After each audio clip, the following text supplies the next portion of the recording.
Britannia ने market का दिल तोड़ दिया है। एटलीस्ट मार्केट तो यही सजेस्ट कर रहा है हमें। Q4 FY21 के रिजल्ट्स आउट हो चुके हैं ब्रिटानिया इंडस्ट्रीज लिमिटेड के। तो इन रिजल्ट्स को एक छोटा सा एनालिसिस आप लोगों के सामने हम करने वाले हैं। 4 पॉइंट एनालिसिस होने वाला है, जिसमें Q4 FY21 के जो रिजल्ट्स है उसके बारे में बात करेंगे। FY21 के ओवरऑल पूरे साल के रिजल्ट्स कैसे उसके बारे में थोड़ी सी बात करेंगे। रूरल आउटरीच कैसा बढ़ रहा है कंपनी का उसके बारे में बात करेंगे। Some other highlights about this company वो भी हम डिस्कस करेंगे। And last but not the least, तो वैल्यूएशन पैरामीटर्स पे थोड़े से डिस्कशन करने में कोई हर्ज नहीं है, ऐसा लगता है। सो Q4 FY21 के results are out. Year on year the revenues are up by 9.2%।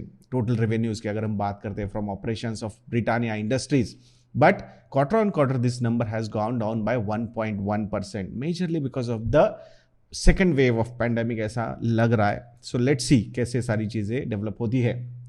EBITDA का अगर हम नंबर देखते हैं तो year on year this particular number is up by 11.3%, but quarter on quarter EBITDA is down bye 17.3%। तो ये भी मार्केट को अच्छा नहीं लग रहा है। एबिटा मार्जिन्स जो हमें लग रहा था लास्ट ईयर काफ़ी अच्छे 16, 17, 18, 19% तक ऊपर गए थे। ओवरऑल ईयर के EBITDA margins are at 19%, but Q4 FY21 में EBITDA margins have gone down to 16.1%। ये भी क्यों हुआ इसके बारे में भी बात करेंगे। So last year same quarter में it was at 15.8%, but last quarter it was at 19.31%. So EBITDA margins have gone down, and profit before tax year on year is up by 7.7%, but quarter on quarter it is down by 19.7%. Not surprised because the EBITDA margins are down, so automatically इसका impact profit before tax पे होगा ही होगा। And net profit year on year also this particular number is down by 3.3%, and quarter on quarter also the number is down by 20.45%। Net profit margins down at 11.5% compare to last year same quarter 13%, and last quarter 14.3%। तो यहाँ पे margin क्यों नीचे आए हैं, ये main question है आपका। Q4 FY21 के रिजल्ट्स सारा मार्जिन का प्रॉब्लम है, और वो इसलिए because inflation of raw material, inflation of palm oil वगैरह ये बहुत ज़्यादा बढ़ गया है कंपनी के लिए, और उसी का सीधा इम्पैक्ट कंपनी के मार्जिन्स पे होता हुआ नजर आ रहा है। कंपनी ने अभी बोला है कि FY22 में ये जो भी इन्फ्लेशन का कॉस्ट है वो हम कंप्लीटली पास ऑन करेंगे to the consumers, and through that they will get back their EBITDA margins. That's what the company is trying to say. They have planned so many new launches also in FY22. So वो भी एक चीज हमें देखनी होगी, because there are some factories which they are going to open, तो वहां पे ऑलरेडी काम चल रहा है, but because of the pandemic वो completely implement नहीं हो पाया है। So ये सारी चीजें अगर हम देखेंगे, so मुझे लग रहा है कि I think FY22 would be quite good compared to last quarter of FY21। दो फर्स्ट क्वार्टर में थोड़ा सा डिसरप्शन हुआ है, बट नॉर्मली हमने देखा है कि पैकेज्ड फूड जो होता है पैंडेमिक में वो पर्टिकुलर चीज़ें काफ़ी अच्छी चल जाती है, तो वापस कंपनी फोकस कर सकती है बहुत सारी चीज़ों पे। सो FY21 के अगर टोटल रिजल्ट्स की हम बात करते हैं तो रेवेन्यूज FY20 से लेके FY21 में 13.24% से बढ़े हैं। EBITDA has gone up by 36.15%। EBITDA margins for the whole year were at 19% compare to FY20 16%। Profit before tax is also up by 36.29%, and net profit is also up by 32.8%। तो यहाँ पे overall year तो काफ़ी अच्छा रहा।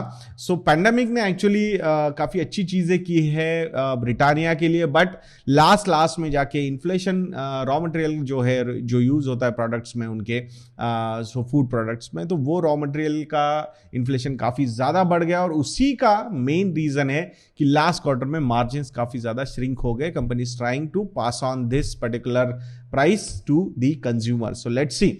सो highlight क्या था 2021 का, मुझे लगता है I think strong rural outreach और ग्रोथ, ये सबसे बड़ा हाईलाइट कंपनी का यहाँ पे था। सो टोटल आउटलेट्स की अगर हम, या फिर रूरल डीलर्स की हम बात करते हैं, so the rural dealers are at around 23,500, which is quite good. अगर हम लास्ट 4-5 सालों में देखते हैं, सो ये नंबर ऑलमोस्ट फ्रॉम 10,000 टू 25,000, 23,500 तक आया है, and company is trying to focus a lot. All these FMCG companies are trying to outreach trying some big outreach towards rural population, so वहीं यहाँ पे नजर आता है। इवन अगर ग्रॉस सेल्स वैल्यू भी हम बात करते हैं रूरल की तो 273 करोड़ पर मंथ है, which is not at all bad. यही सेम चीज 5-6 साल पहले was at 109 crore per month, तो डेफिनेटली ग्रोथ तो काफी अच्छी नजर आ रही है। आउटलेट्स की अगर हम बात करते हैं, so outlets are also at 23.7 lakh outlets compared, अगर हम उसके कंपेयर करेंगे मार्च 2014 में, so it was at around 7.3 lakh outlets. So definitely I think the rural outreach and rural growth and direct reach is looking really very good. So आशा है कि आने वाले समय में ऐसी सारी चीजें यहाँ पे कंटिन्यू रहेंगी। FY21 हो या फिर FY22 हो, I think capital investment company की तरफ से काफी अच्छा नजर आ रहा है। नए प्लांट्स हो या फिर नए कैटेगरीज में एंट्री लेने की कोशिश हो, तो वहां पे बोरोइंग्स भी कंपनी ने थोड़ी सी बढ़ाई है, from 747 crore rupees last year to 1339 crore rupees in FY21. So this shows कि capital investment company is trying to focus a lot. So वो भी एक चीज अच्छी है। So and the best part about FY21 was the cost efficiency program. So I think बहुत सारे जो सेगमेंट है बिजनेस प्रोसेस के, उनको उन्होंने आइडेंटिफाई किया है और वहाँ पे एफिशिएंसी बहुत बढ़िया तरीके से बढ़ाई जा रही है, और उस एफिशिएंसी का इम्पैक्ट ऑपरेटिंग प्रॉफिट मार्जिन पे होता हुआ सीधा हमने देखा था। 16% से 19% का ऑपरेटिंग प्रॉफिट मार्जिन FY20 से लेकर FY21 में। So we will have to give a benefit of doubt to the company. तो रॉ मटेरियल कॉस्ट के चक्कर में एबिटा मार्जिन डिक्रीज हुए, बट मुझे लगता है कि I think they will go back to those 17, 18, 19% of the EBITDA margin. So let's see.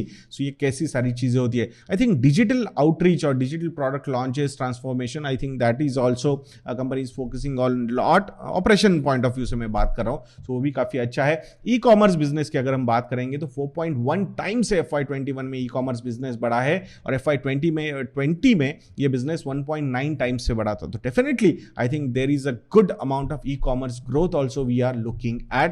और FY21 पूरे साल में जो डिविडेंड डिक्लेयर किया है कंपनी ने, that particular dividend is 62 rupees, तो close to 2% of is the dividend deal अगर हम कंपेयर करते current market price of Britannia share which is around 3500 rupees.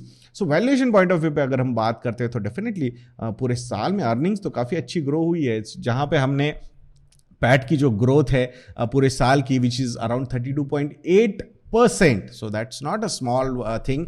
so उस वजह से जो पी रेशो है कंपनी का वो अराउंड 45 का नजर आ रहा है। अगर मैं 1 साल, 3 साल या 5 साल के पी रेशोज देखता हूं तो 1 साल का मीडियन पी इज अराउंड 50, 3 साल का median P is around 58 and 5 साल का median P is around 55। So definitely अगर लॉन्ग टर्म एवरेजेस हम देखेंगे इस कंपनी के, सो कंपनी उसके कंपैरिजन में कुछ डिस्काउंट पे ट्रेड करती हुई नजर आ रही है।